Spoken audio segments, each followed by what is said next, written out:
Okay, let's see.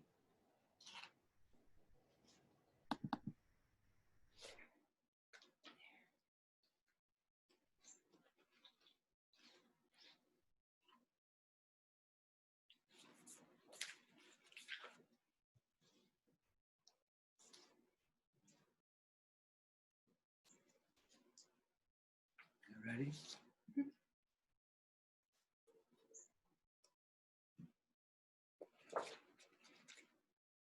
Bring that little stool over, please. You can go in front. Make sure your sound's off.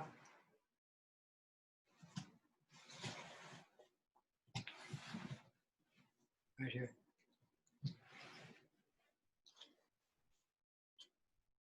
Aloha and Tashi Delay from Kauai Tibetan Buddhist Dharma Center here on the island of Kauai in Hawaii. We do this class every week, 6 to 8 o'clock. We Zoom it worldwide and record it and put it on our website, kauaidharma.org. I'm Lama Tashi, and in this tradition of Tibetan shamanistic Lamaism called Buddhism, which is actually a new word, we emphasize practice. And in the Kagyu tradition, which is one of the 4 lineages that survived China's takeover of Tibet, the Kagyu is called the practice lineage.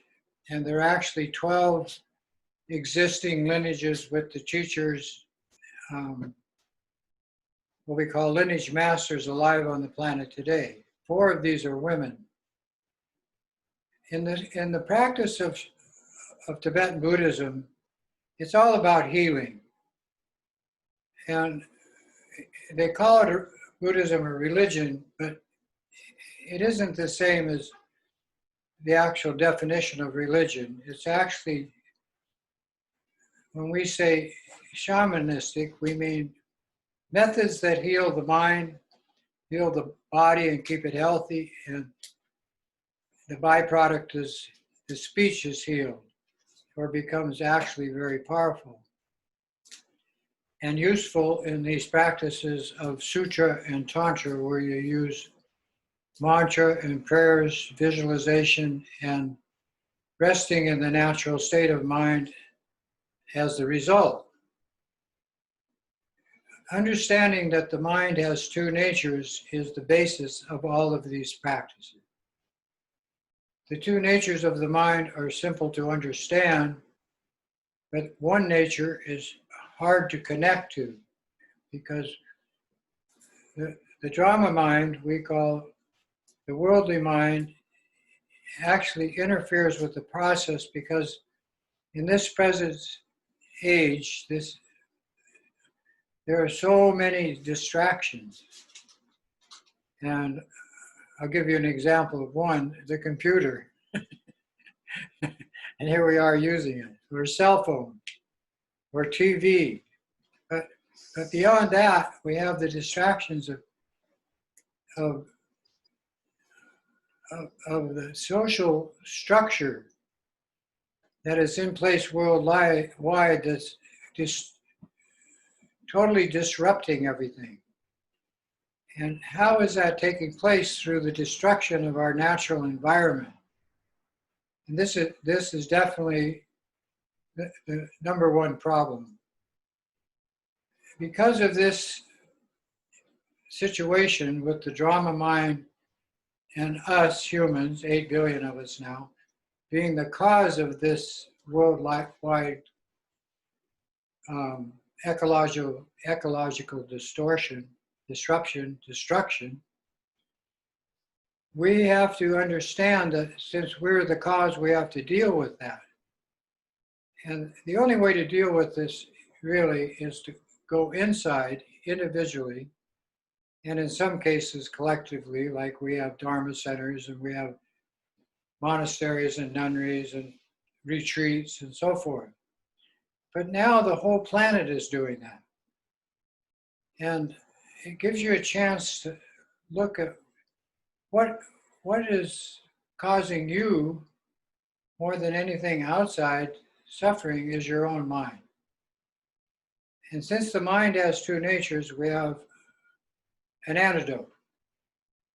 Now, the natural mind is already in place in all of us. What I say is innate. It's kind of like the elemental nature of everything is earth, water, fire, air, and space. Well, that's what we're made of. That's what our mothers made it through those 5 elements. When we breathe, we're breathing 5 elements. They keep us alive. If we absorb the energy property of the elements in the air into our body, then we become healthy. And that's appropriate. But understanding the natural mind as the antidote to the cause of all of this distortion that's going on socially, economically, politically, militarily, and so forth, it can only be accessed through meditation. Yes, we have many, many other qualities. But in the Bodhisattva training, which is what we are producing, this is what Tibetan Buddhism is all about. You have generosity as the first quality to develop in training. Then morality, which is ethics, good manners, and not harming self or the environment. Then we have patience and perseverance. Now, all of those are to get the individual settled in relation to everybody else. Then we come to the 5th practice of meditation itself. And this is simply using the mind's ability to focus and its intelligence to understand that the cause of pain and suffering has to be dealt with inside. Nothing outside can help you with that. You know, it's like we have 170 million viruses and there's no real cure for any of them because we have only symptomatic medicine, remedy.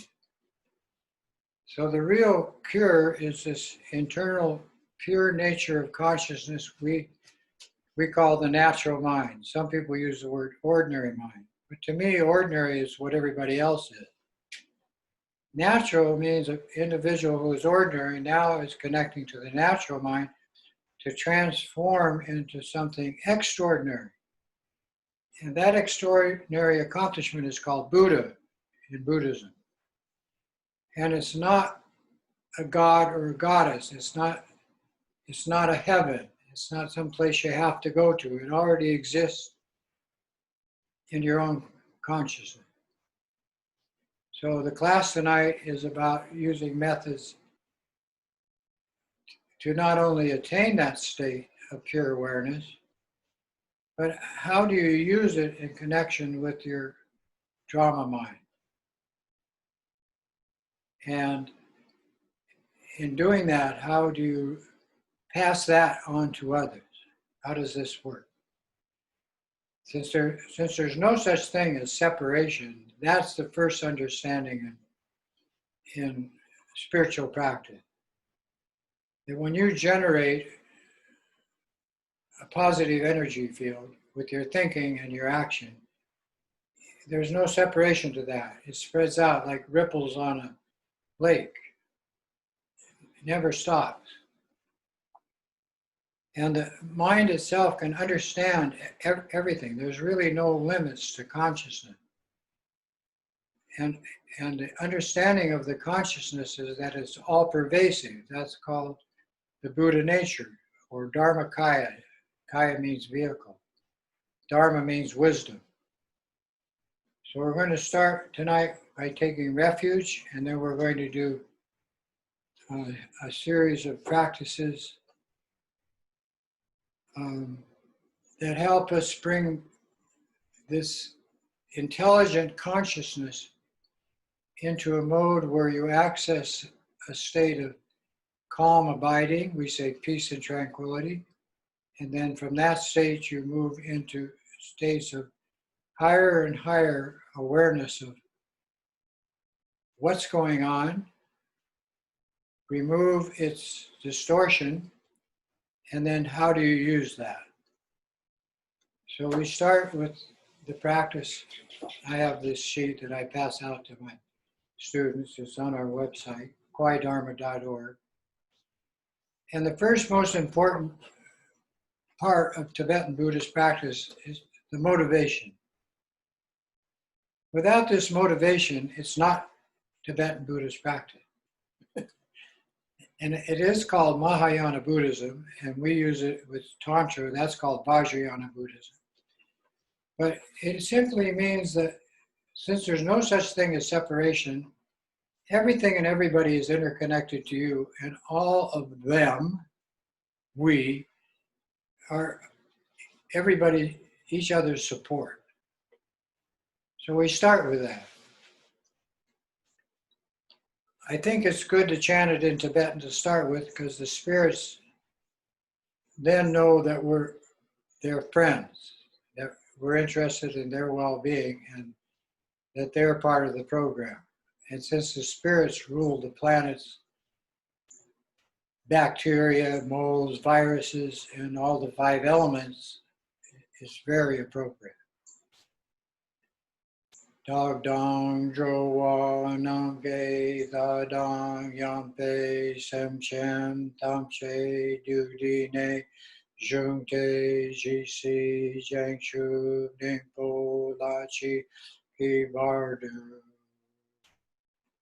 And that translated into Canadian is, in order to attain enlightenment for ourselves and limitless sentient beings, our mothers, we now all together take refuge and, when possible, practice prostrations with the refuge. So this enlightenment for ourselves and limitless sentient beings means that everything you're doing from now on is for them. All the animals, all the humans, and all the spirits in the entire universe, as if each and every one of them was your family. And that one motivation, that one thought, permeates every practice. And you drill it into your mind with each practice, and every practice supports every other practice. There really is no higher or lower, just like there really is no good or bad. And complete understanding comes naturally with practice. The second thing we do is the Refuge Prayer. So I'm going to chant that, and then we'll say that in English. This is our support.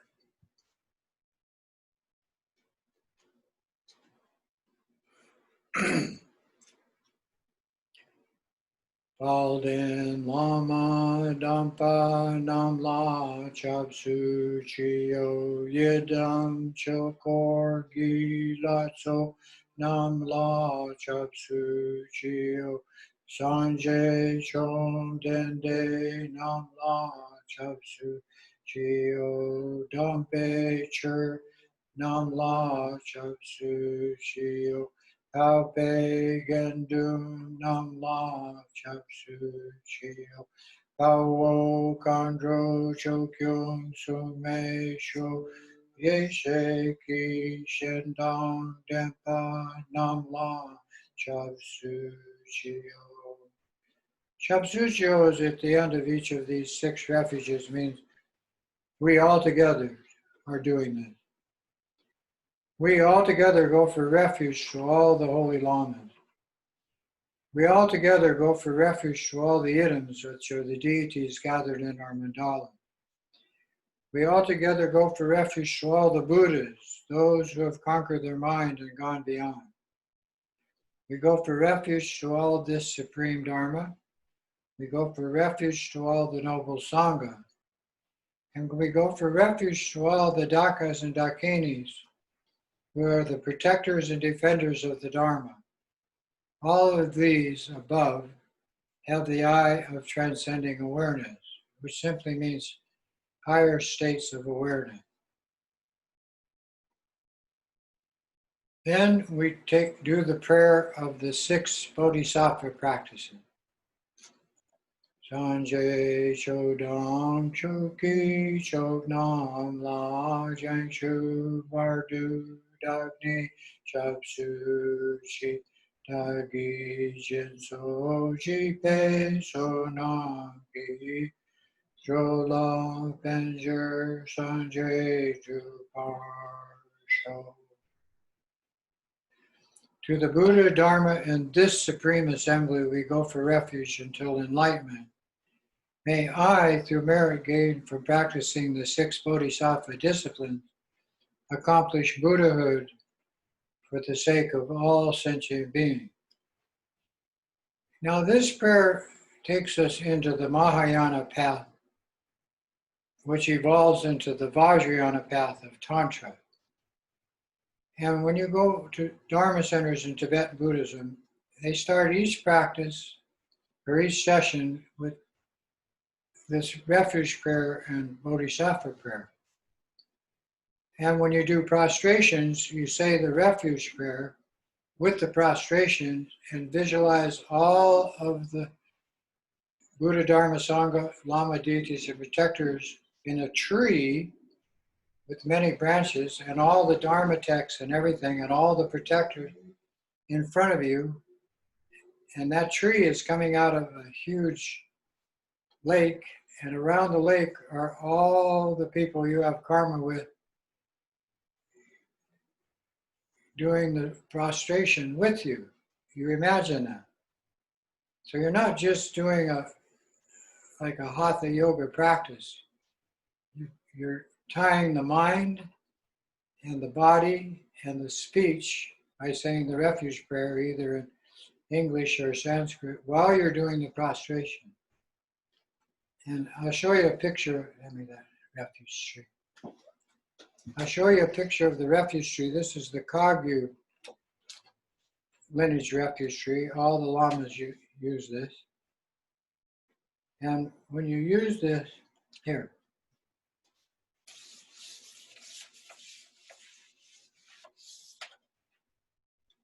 This is on our website too, by the way. So we just took refuge with the Buddha, Dharma, and Sangha. That's called the 3 roots. All Buddhists do that. But from that point on, the Buddha, Dharma, and Sangha in the Tibetan tradition evolved from the Indian tradition over 2,600 years, so that the Lama and the Lama's symbols were incorporated to be as equal to the Buddha. Why? To quickly bring realization and knowledge of how to use this system into the practitioner fast. So I started with this. And I carried this picture around, and I had a board that I did prostrations on, and I had the text and all of that. But after a while, it just became natural. So the refuge tree has all the Lama lineages in the branches like crows. Then around the lower branches are all the protectors, dakinis and protectors. What are they? They enact the activity of the Buddhas. They're the action people. So when you do sutra and tantra, you have this kind of retinue. Then behind the tree on the back branches are all the sutra texts and dharma texts. Then over here you have all the bodhisattvas, and over here you have all the Buddhas, symbols, and then right in front you have the yidam practices, which are given to you by the Lama for special applications. And then here's you on the shore of this lake, and all the way around this lake is everybody you have karma with doing prostrations. In the lake it shows many kinds of animals and spirit. So this gets your imagination and your focus working together. And then when you do the prostration, you lay down and stand up, extend your arms, all of that. You say Paul in Lama Dampa Nam Lam Sab Suju Edam Chirko Pi Lazo Nam Lam Sab Suju Sanjay Shuddha Beda Nam Sab Suju Dapi Shu Nam Lam Sab Suju Papi Gib Nam Lam Sab Suju Pawo Gadro Chok Mi Sok Yeshi Kishan Dak Dampa Nam Lam Sab Suju. Or you could say it in English. Or the short version. Or you can go, I take refuge in the Buddha, Dharma, Sangha, Lama deities and protectors in order to bring myself and all my mother sentient beings to the state of Buddhahood. That's the short version. Nabby does it. So, but however you do it, speech, mind, body working together. And it takes some time to accomplish this one practice. It took 1.5 years to do. Lama Rinpoche, my teacher, said I had to do 111 of these this way. Why am I showing this? Because there's no shortcut. You know, yeah, the sutra is faster to gain insight into your natural mind. The tantra is like a snap in the fingers compared to the sutra. Very short path. But you need guidance. You got to have a lama to give you the codes and give you the method and inspire you with, as a guru, teacher, to open up your own inner guru, which is your natural mind. That's what we're going to do next.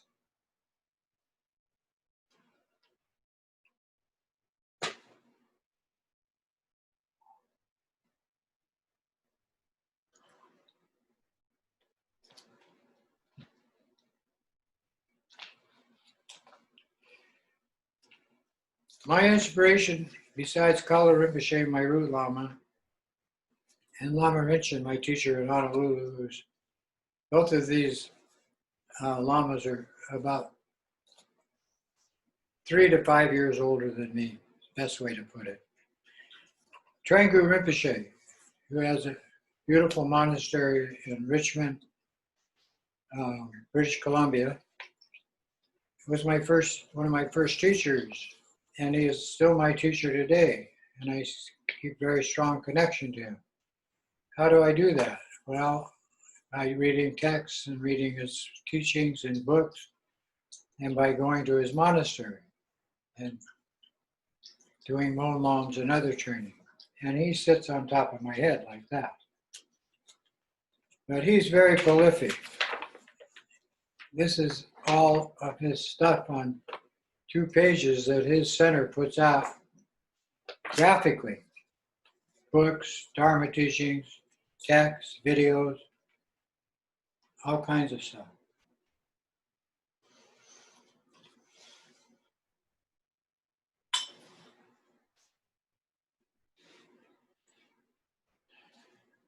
Now let's practice.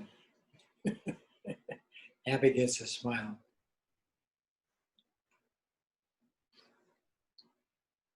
As I said before, the purpose of practice is to bring your mental process and your physical together for ultimate healing, physically, mentally, emotionally, and spiritually.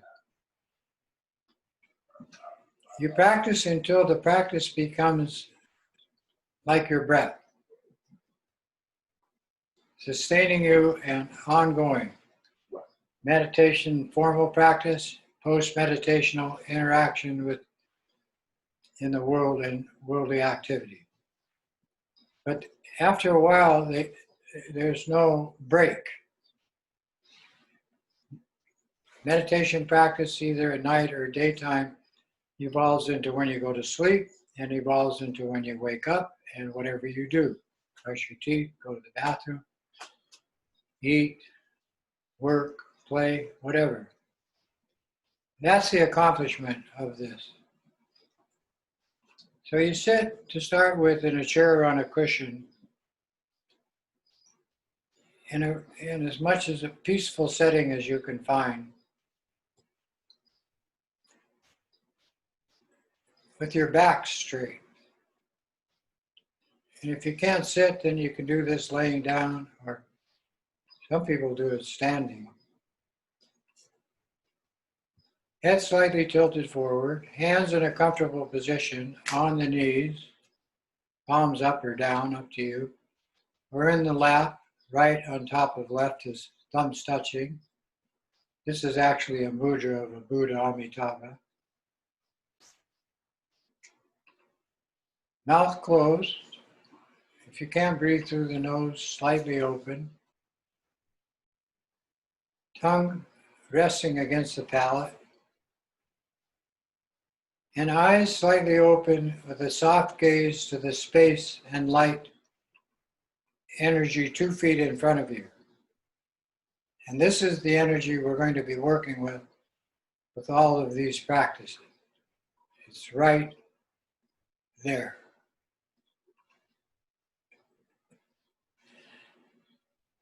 Breathe. Bring your awareness to your breath. Inhale, diaphragm expanding. Exhale, diaphragm contracting. Breathe down into your lower abdomen.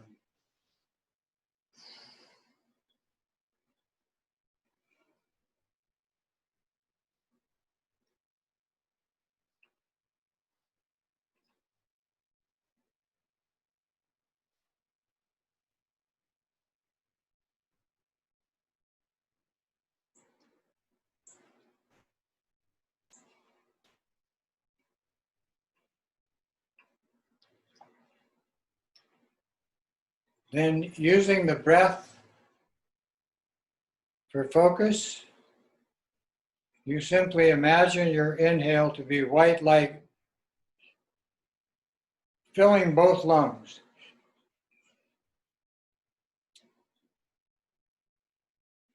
Then you imagine or visualize that light as the energy of the 5 elements pervading every cell in your body,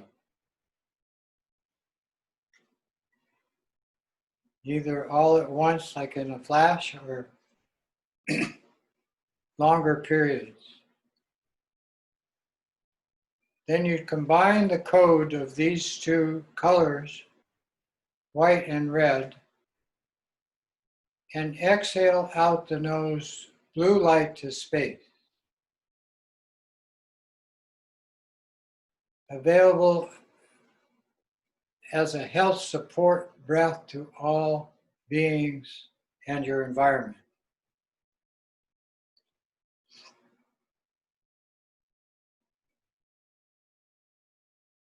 Again, inhale white light, fill your lungs. All the energy of the elements in the air in your lungs pervade every cell in your body in a flash of red light. Combine these 2 color codes together and exhale blue light as the ultimate healing breath pervade to space, which simply means it goes everywhere, like the sky.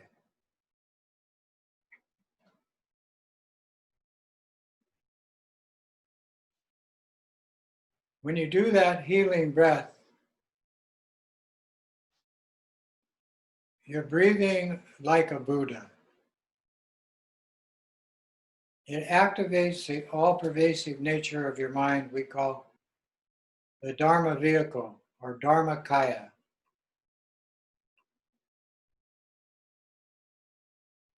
In a really nice, healthy way.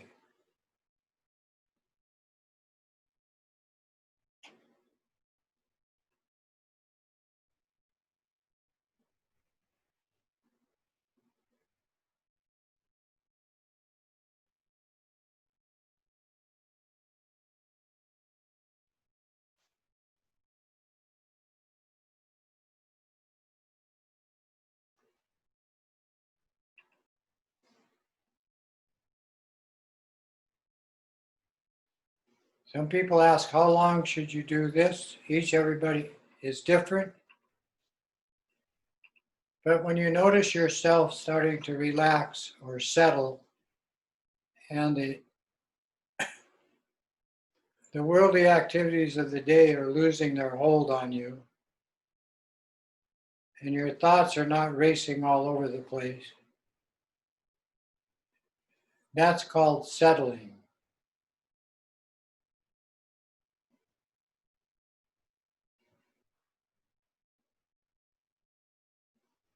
And this state of peace and tranquility is called sunyata, which simply means a peaceful platform.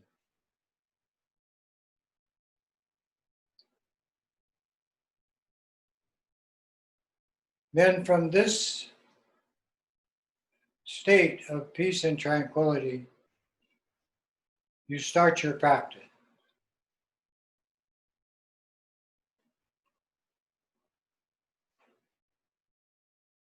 Of the 5 elements healing, which simply is a method to bring all the life support system of your environment, the world around you, into your physical situation, just as you are, and whatever condition you find yourself in. To do that, take your focus off the breath, off the 3 lights breathing, and take the 3 lights and imagine them all come together in a tiny particle which you place in the center of your chest, creating a chakra energy center. And you do this to connect to basic space, which is simply all of the light energy of the universe pervades boundless space.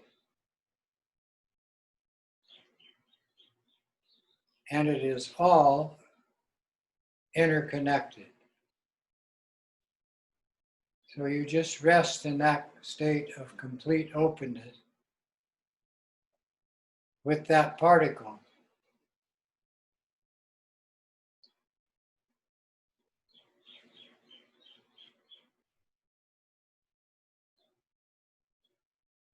And bringing your focus, your awareness again to the particle, the bindu, also called a tigri, you visualize it to grow into a very small sphere of clear light.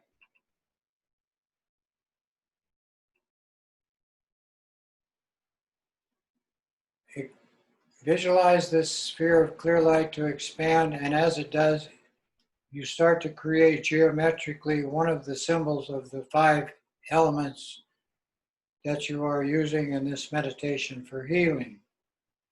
Tonight we're going to use the fire element, which is visualized as a 4-sided spear with a base.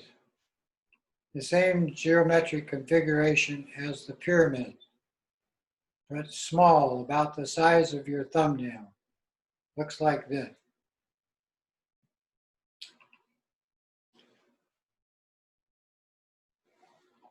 Right in the center of your heart chakra.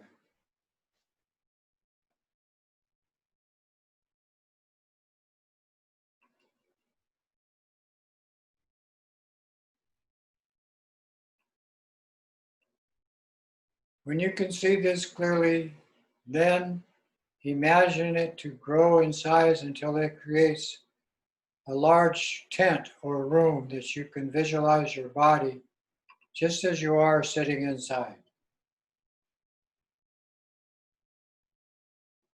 It's made of light, red in color, and labeled fire,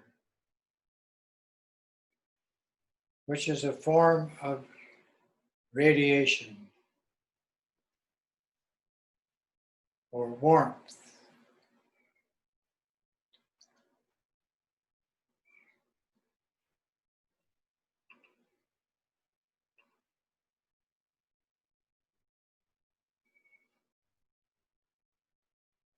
The next step is to visualize it, this 4-sided red pyramid of light labeled fire, to expand in size till it completely encloses the town, city, or like us here in Hawaii, this island and surrounding ocean, all of that inside.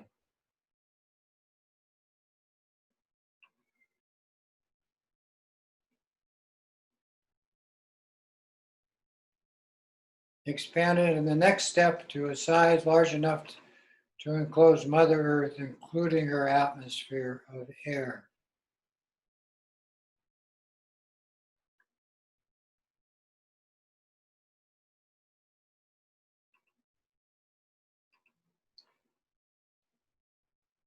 Keeping focus and imagination together, expanded in size to completely enclose the solar system,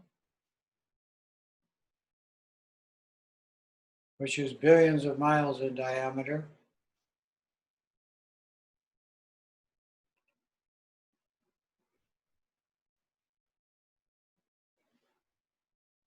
Then expanded in size to completely enclose our disc-shaped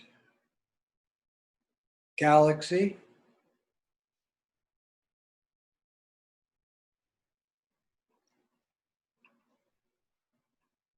Then go beyond the intellectual process and allow this to blend with the totality of space.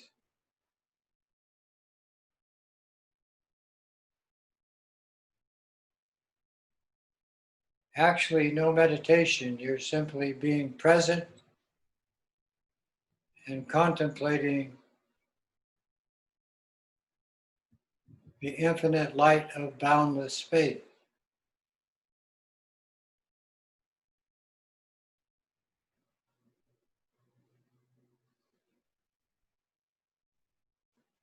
Which is the energy life force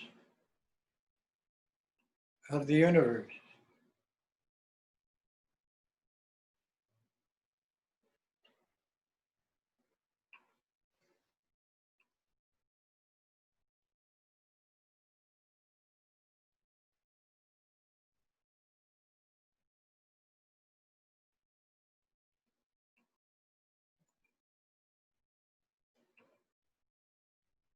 Then return and again invent the four-sided pyramid labeled fire to enclose our spiral disc-shaped galaxy.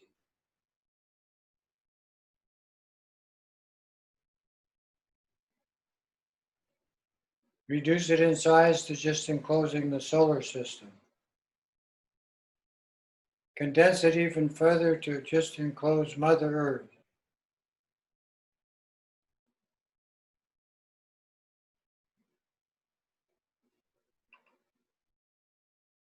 Then the area, town, city, island, or a large area of where you're doing this practice inside. Smaller and smaller, tinier and tinier to just enclosing your physical body.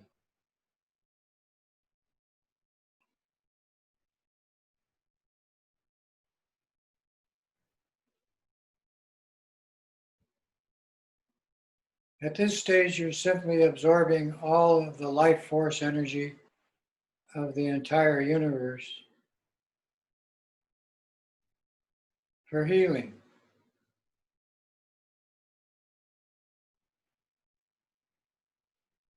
And not just physically, psychically.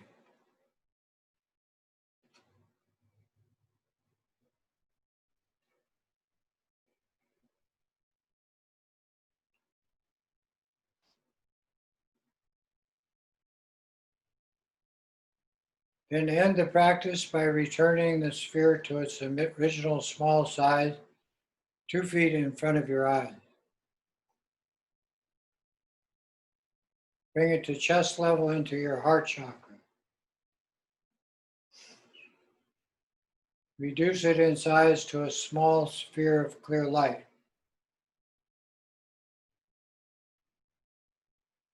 Smaller and smaller until it reaches the stage of a tiny particle similar to an atom.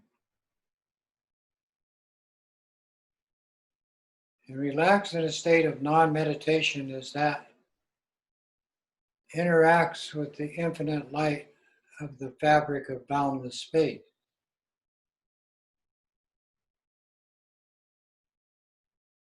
no meditation. Relax and be present and watch.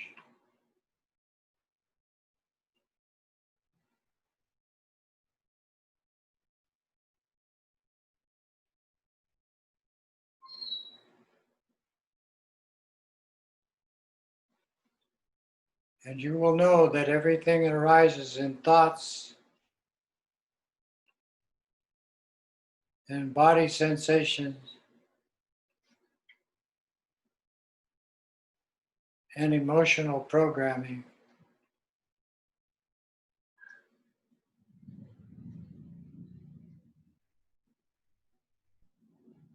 is the same thing.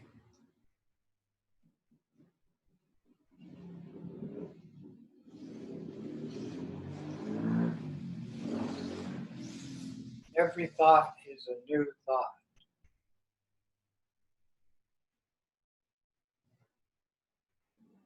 Every physical sensation from your five senses is a new experience.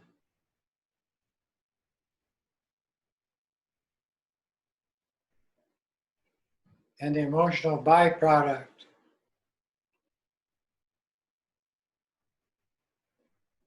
together with these two does not exist in reality. Relax.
In this form of shamatha or shine practice,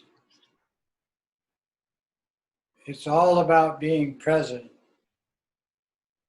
moment to moment development of that term, presence.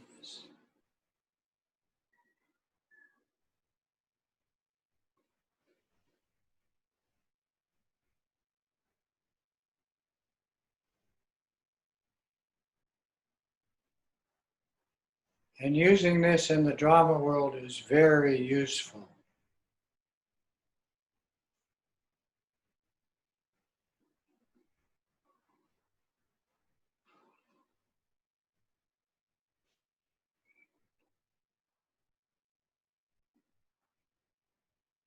Now, regardless of which of these geometric forms you use in this practice, the earth, which is a six-sided yellow cube, gold cube, or water, a blue sphere, the fire, which we just did, the red pyramid, the air element, which is a symbol of a half sphere like with a lid of green light, or the space element, which is white sphere. Whichever one you use, the outcome will be the same.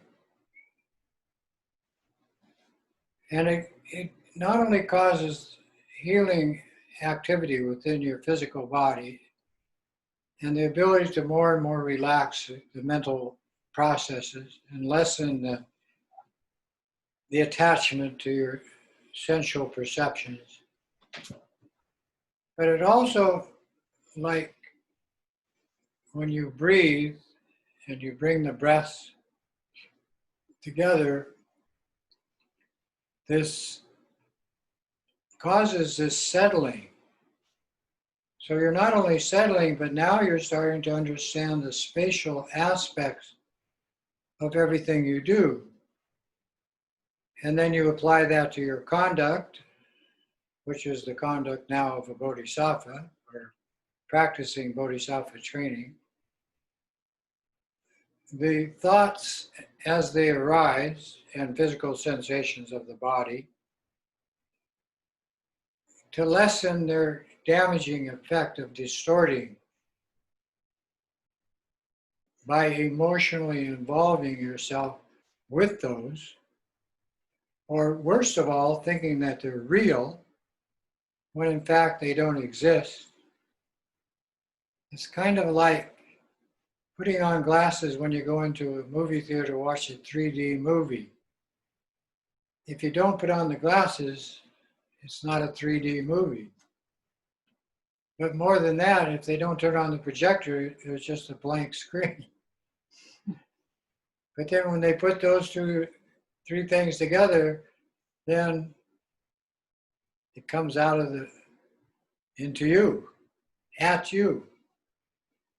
And you believe them to be real so much that you cry or laugh or duck when things come at you and so forth. This is exactly the situation that 8 billion humans are in today. We believe this is solid, fixed, and permanent. And we can see moment to moment, day to day, that it absolutely is not. That from the time you wake up in the morning to go to bed at night, it's changing constantly. And one event evolves into another event. One tendency becomes another tendency. And some of it does what you want it to do, and some of it doesn't. It's illusory. Which doesn't mean it doesn't exist, but it doesn't exist in the way we think it does. And so what is going on the planet today is we have to rethink our world. And it comes down to simply sustainability. You know, before the industrial age, that was the way all the tribes of the planet existed. I know because I have backgrounds in American Indian and Hawaiian and so forth, other cultures.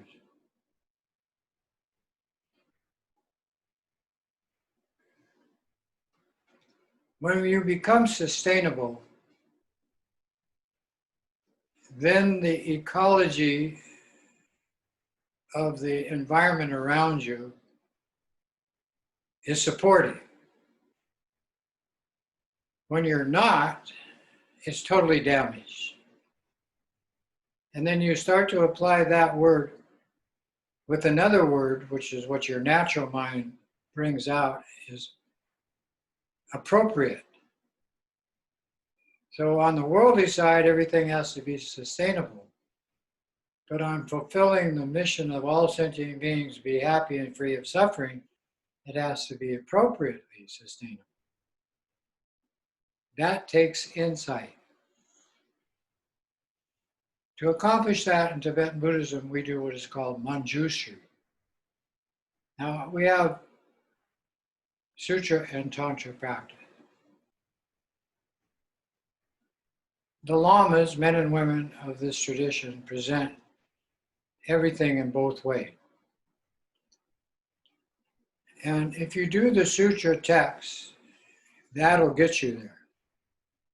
Because the second part of the Sutra text is to dissolve into a state of voidness at the end of the practice session and sit with that, just like we just did with this 5 elements training. We started in space, we went through all the expansion using imagination, because what you imagine actually psychically produces in both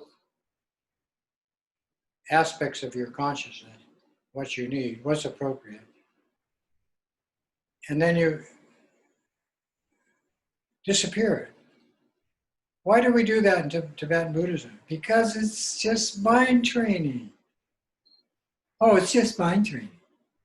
Well, I want the highest practice of mind training. That's the way a lot of people come on. Yeah, I want to do Mahamudra. Well, we're going to do Mahamudra. You just did Mahamudra. When you started in space and went to space and came back and we ended up in space, that's Mahamudra. That's the way everything is. That's the way the universe functions. But the universe doesn't have an emotional involvement. It doesn't judge what it's creating and supporting. It doesn't do that.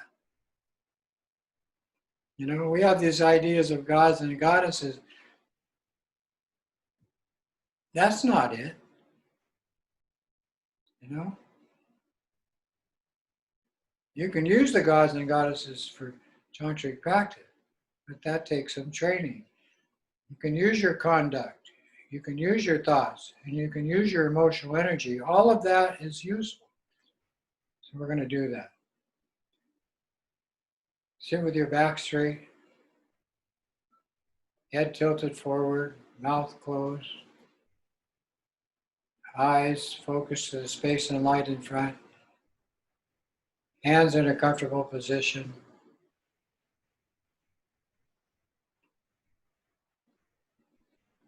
And bring your awareness to your breath.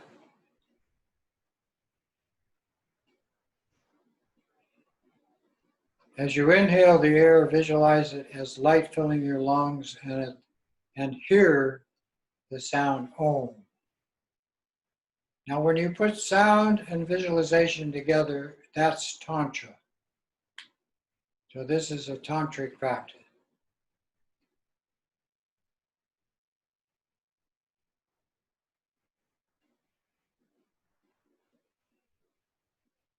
Inhale, light fills your lungs, hear Om. White light.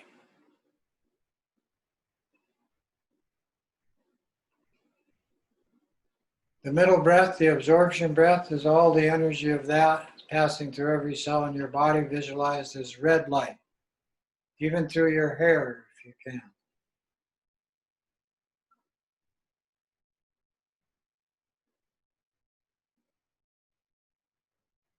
Take these two codes of these two lights and the sound Ah, which is the absorption breath of energy itself.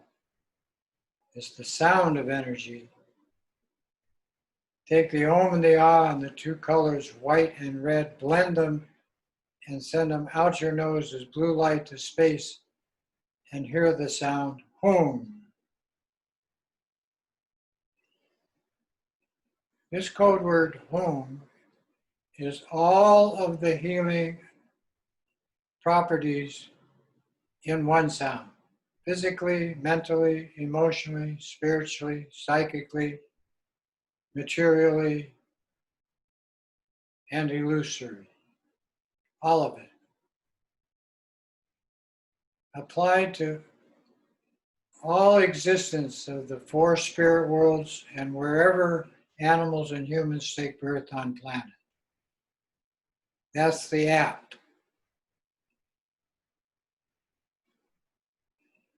Application. Home.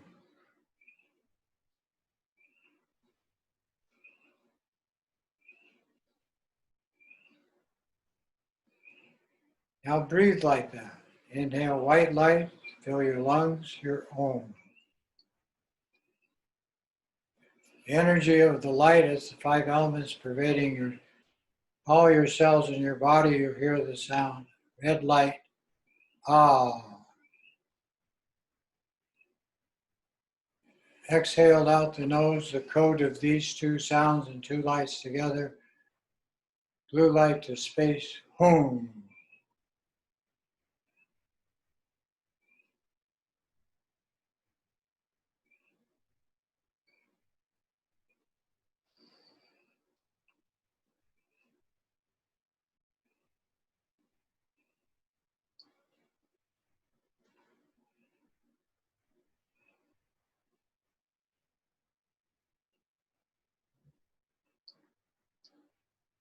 Now, having established this in meditation practice, it becomes one with your body, speech, and mind.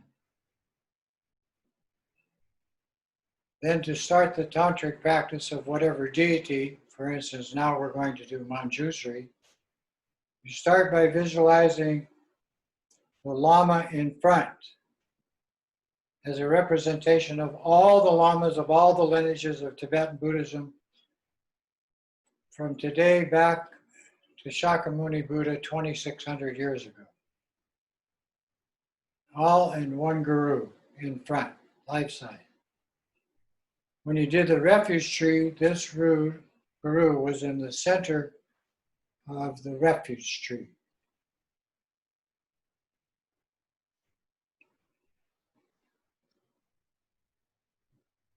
From the forehead of the Lama in front, white light goes into your forehead with the sound ah. This is to establish your body as the tantric deity, in this case, Manjushri. Then red light from the Lama's throat into your throat with the sound ah. This sounds as the energy of you being the illusory body of the deity coming out in your speech for use with mantra, prayers, and wishes.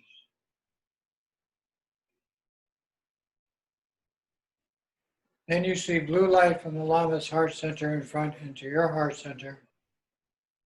And this is the wisdom transmission of this all being like an illusion. You start to really get that. But more importantly, you start to understand how to use it. Then the fourth empowerment is the Lama in front melts into you, blends into you, like water into water. And as this takes place, then the three lights are established in your three places. The white light, Om, in your head, the red Ah in your throat, and the blue Hum in your heart chakra.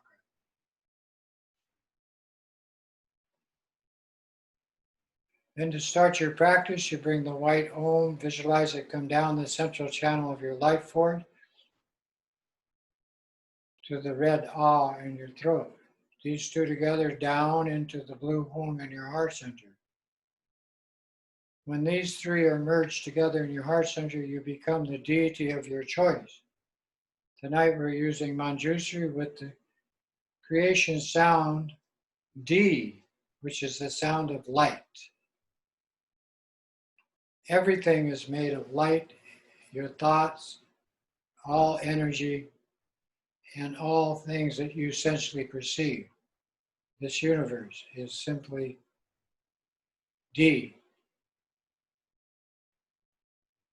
The simplicity of this code D is produced in your heart center as red in color with a white background and surrounded by a 5-color sphere of light. Outside of that, everything is like the sky.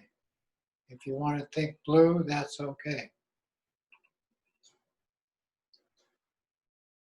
And you are Manjushri. Manjushri looks like this. Chenrezig with the sword. Everybody does Chenrezig practice. But this sword symbolizes cutting through the idea of I, me, mine, separate from everybody else. Removes that delusion, illusion, stupidity, bewilderment, feature of our consciousness, which removes all distortion. And the left hand is thumb and ring finger hold a lotus which blooms by the left ear, holding the Heart Sutra of Prajnaparamita, which simply states, very simply, everything that is made of light is form. Everything that appears as form is light. And then you apply that to all your perceptions and all your tendencies. When I say tendencies, it's how you act, how you think, how you emotionally react.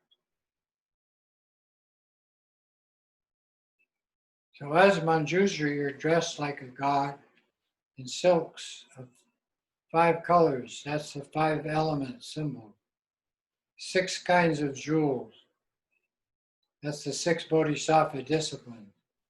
5 jewel crown. That's the 5 states of Buddha awareness. We call it 5 Dhyana Buddha. And their consort. You're sitting with the legs in a full lotus on a 32 petal lotus flower on a sun disk and moon disk of light. We use those as a representation, lotus, sun, and moon disk, of having taken birth as a bodhisattva in the human world to alleviate suffering and bring humans to maturity.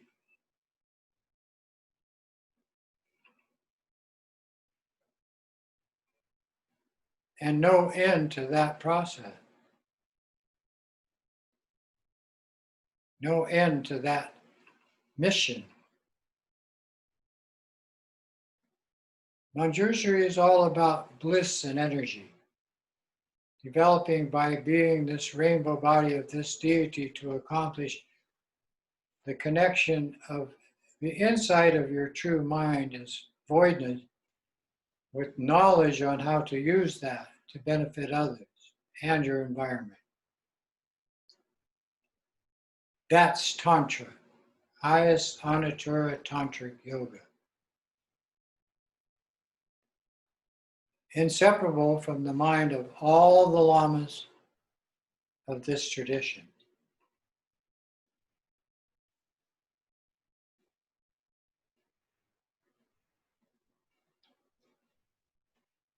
When you see yourself as Manjushri, then you project that illusory image, that rainbow body, to the mother that created you in front, life-size, as Manjushri.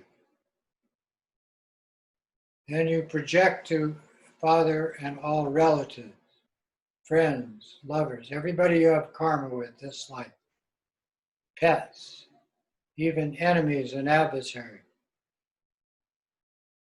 Then today, 8 billion humans as Manjushri.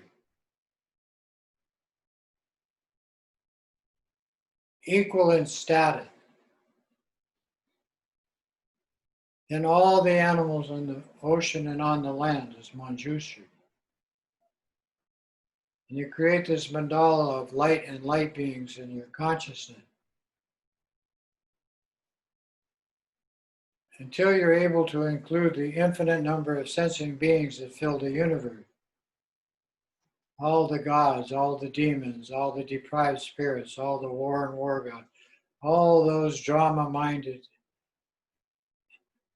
sentient beings as Manjushri. When you do that in your mind, it causes the heart mantra to appear. And what that is a representation of that mandala fulfilling the aim of your motivation to bring all beings to enlightenment, together with all the energy channels within your body now starting to light up. Because your ordinary body out of the movie, you're this illusory body, Bodhisattva, training body, speech, and mind to be Manjushri. And you project that with your speech. The mantra is proclaimed, Om, Ah, Ra, Pa, Sa, T-S-A, Sa, Na, Di, Soha. Om Ara Patsa Nadi Soha. Om Ara Patsa Nadi Soha. Om Ara Patsa Nadi Soha. Om Ara Patsa Nadi Soha. Om Ara Patsa Nadi Soha. Om Ara Patsa Nadi Soha. Om Arapatsa Nadi Soha. Om Arapatsa Nadi Soha. Om Arapatsa Nadi Soha. Om Arapatsa Nadi Soha.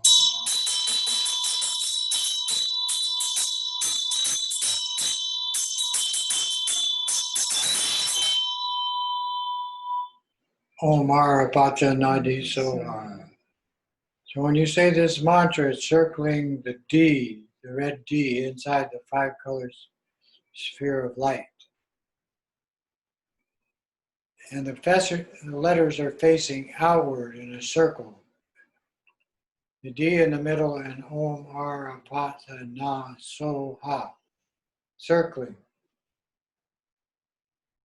When you say the mantra, they move clockwise.